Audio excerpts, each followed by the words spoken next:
فقد قال الله تعالى إنهم فتية آمنوا بربهم وزدناهم هدى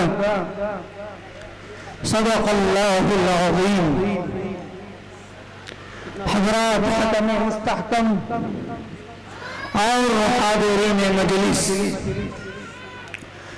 آج کے ان نازک حالات میں مذہب اسلام پر چوطرفہ حملہ ہو رہا ہے. بڑے بڑے فتنے جہنم کے شعلوں کے مانند بھڑک رہے ہیں. مادیت کی لہریں، الحاد و بے دینی کے طوفان اور قوم پرستی کی آندھیاں نبوت محمدی سے آنکھ ملانے کو تیار ہے. مسلمہ کرام میں روح دھر کر نبوت محمدی کو چیلنج کر رہا ہے. اسلامی سرمائے پر ڈاکہ ڈالا جا رہا ہے. انٹرنیٹ کا سہارا لے کر عالمی سطح پر بے حیائی و بدکاری، فحاشی و عریانیت کو فروغ دیا جا رہا ہے. اور افسوس کہ دنیا ان شعلوں میں چل کر خاکستر ہو رہی ہے.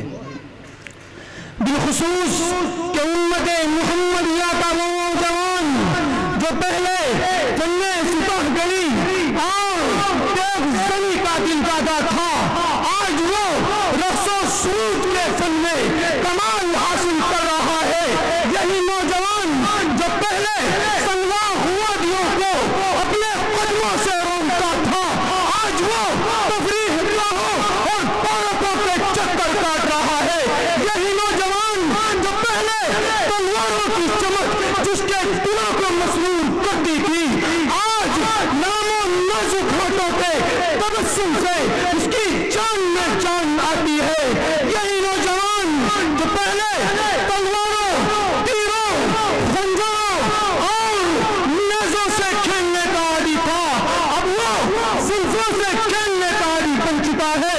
یہی نوجوان جو پہلے جس کی نگاہوں میں میدان کارزار کا منظر سمایا ہوتا تھا، آج ان نگاہوں میں فلمی تصویروں کے مناظر رقص کر رہے ہیں.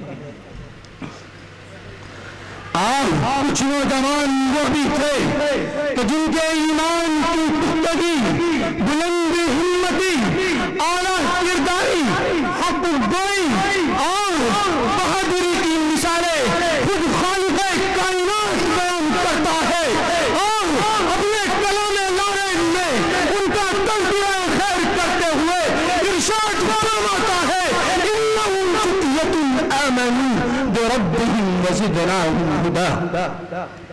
الغرض، آج کا مسلم نوجوان الحاد و بے دینی کے طوفانی براخیز میں پھنسا ہوا ہے.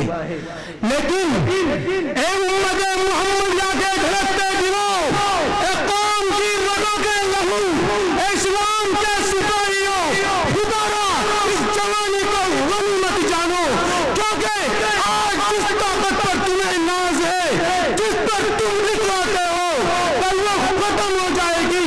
آزا جواب دے جائیں گے، حسن ظاہر ہو جائے گا. اس لیے پیغمبر خدا صلی اللہ علیہ وسلم کی نصیحت اغتنم شبابک قبل حرمک پر عمل پیرا ہو جاؤ، کیونکہ در جوانی توبہ کردن شوہے پیغمبری، وقت دینی گرگ ظالم شبد پرہیزگار، وما توفیقی الا باللہ.